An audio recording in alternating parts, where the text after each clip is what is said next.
Bad Bunny a fait le pire fashion faux pas de l'histoire hier, je suis choqué. Hier, pendant la mi-temps du Super Bowl, on avait le droit, comme chaque année, à un concert extraordinaire. Cette année, fait par Bad Bunny. Et qu'on soit clair, la prestation était iconique. Ce qui était moins iconique, c'est que même si Bad Bunny était beau comme tout, il a débarqué avec non pas un, mais deux looks custom made par Zara.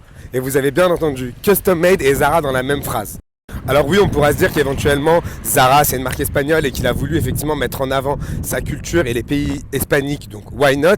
Mais ça reste du Zara, Zara qui est accusé de faire travailler les Ouïghours pour rappel. Il avait tout de même un maillot à son nom complet étant Benito Antonio Martinez Ocasio, très sympa. Un clin d'œil également avec le numéro 64, les fans spéculent que ça serait éventuellement l'année de naissance de sa mère, à skip. Il a complété le look avec sa paire de chaussures qui est en collaboration avec Adidas et qui d'ailleurs sortait aujourd'hui. Super bon timing, très bon coup de com'. Ça rappelle le coup de com' de Rihanna qui avait mis en avant un de ses produits et le produit avait cartonné le lendemain.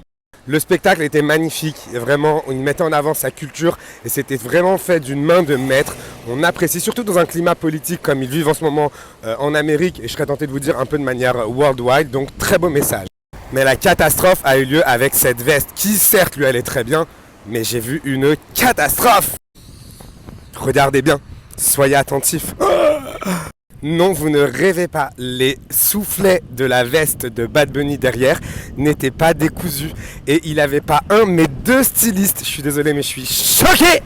Pour rappel, Bad Bunny, il pull up des vrais looks. Il y a une semaine au Grammy, il portait le premier costume haute couture fait pour un VIP parce qu'à Paris, et il était magnifique. Donc bref, ça reste quand même un super beau message. Je vous parle d'ailleurs des looks des autres invités et personnes présentes au Super Bowl de Bad Bunny dans une autre vidéo. En tout cas, j'espère que ça vous a plu. Laissez-moi votre avis. Et à tous les Bunny lovers, mettez-moi un petit commentaire, ça fait plaisir.